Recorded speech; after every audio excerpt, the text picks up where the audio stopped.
Sinong susunod?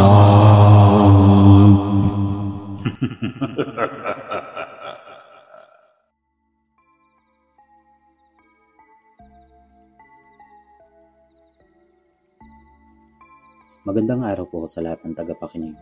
Sa mga gusto pong magpadala ng kanilang sariling kwento patungkol sa mga kababalaghan base sa tunay na pangyayari, huwag po kayong mayang mag-message sa aming Facebook page para maitampok natin sa susunod na kwento.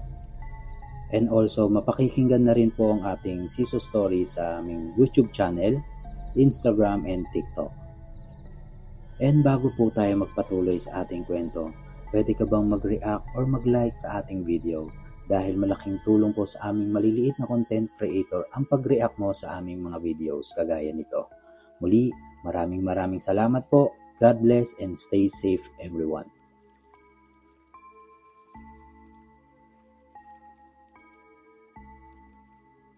Si Darwin, 28 taong gulang, ay isang bihasang pulis na kilala sa kanilang rehiyon bilang ang kamandag ng katarungan. Hindi dahil sa brutal siyang opisyal, kundi dahil sa kanyang kakayahang mahuli o patayin ang mga kriminal na matagal nang hindi masolusyonan ng gobyerno. Mga wanted, drug lord, killer for hire, rapist at sindikato. Iisa ang ending. Pwedeng selda o kaya naman sementeryo. Ngunit may lihim si Darwin na tanging iilan lang ang nakakaalam. May alaga siyang sigbin.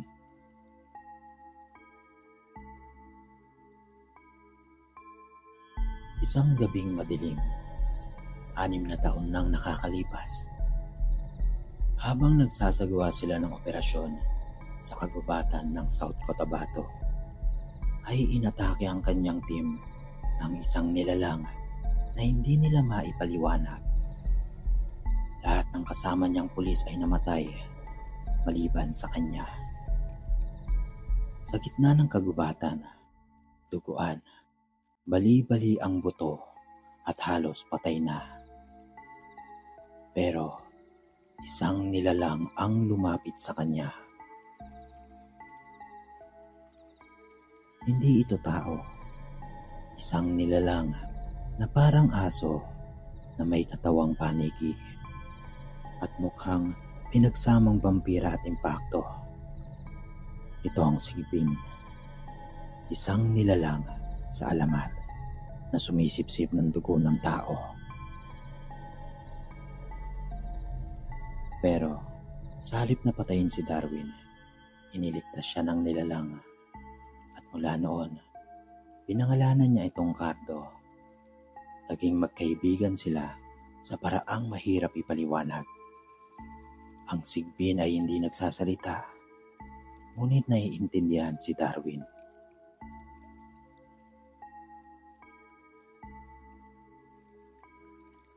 Simula nang bumalik si Darwin sa serbisyo, hindi na siya ang dating simpleng pulis. Nag-iba na ang kanyang taktika. Sa gabi, siya at si Cardo ay nagiging mga mangangaso ng kasamaan.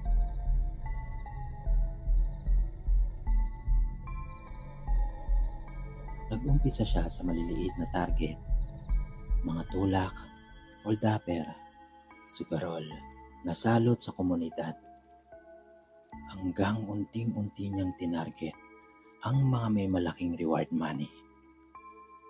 Sa tulong ng sigbin, natuntun nila ang kinaroroonan ng mga target sa pamamagitan ng amoy ng dugo at kasamaan sa katawan ng mga tao.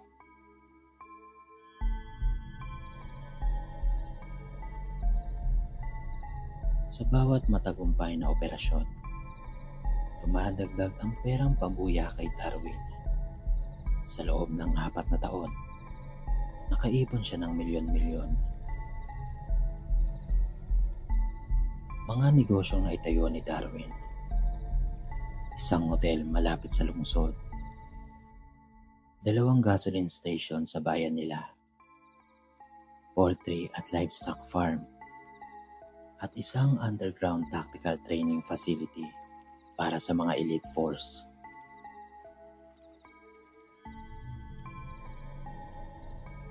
Lahat ito ay pinondohan ng galing sa mga reward money at konting negosyo sa smuggling ng armas mula sa mga dati niyang nahuli.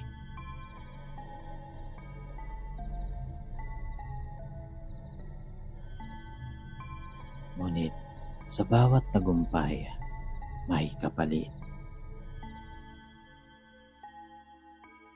Minsan, sa isang operasyon sa Zamboanga, hinuli ni Darwin ang isang international human trafficker. Ngunit hindi niya alam na ang taong iyon ay kasapi ng isang kulto na sumasamba sa mga nilalang ng dilim. Ang kultong ito ay may kapangyarihang ring katulad ng sigbin o higit pa. Mula noon, sinimulan siyang usigin ng mga mangkukulam, mambabarang at mga tagapagbantay ng kadiliman. Ang ilan sa mga kasama niyang pulis ay nagsimulang magkasakit at mamatay sa hindi maipaliwanag na dahilan.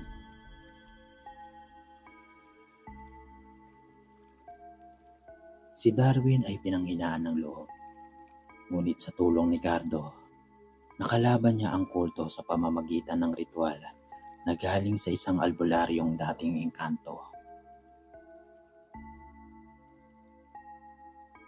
Ang pinakamatinding laban ay nang salakayin siya sa sarili niyang bahay ng mga nilalang na nagmula sa kailaliman. Isang grupo ng aswang ng anino na kayang mag-anyong usok at tumira sa katawan ng tao. Habang natutulog ang pamilya ni Darwin, isang gabi, napalibutan sila ng usok. Ngunit ang sigbin ay handa sa isang mabalasik na sagupaan. Kinain ng sigbin ang mga aswang habang si Darwin ay tumulong gamit ang mga bala na may dasal ng Latin at balisong na may langis ng niyog na pinakuluan sa tanyag ng engkanto.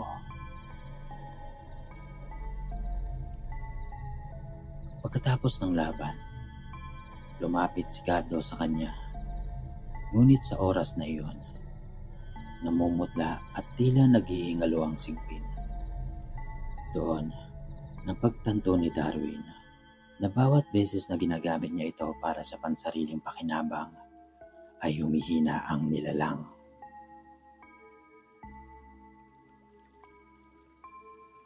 Napaiyak si Darwin at doon niya unang beses narinig ang tinig ng sigbin sa kanyang isipan. Hindi ako nilikha upang magpayaman ka, kundi upang puksain ang kasamaan.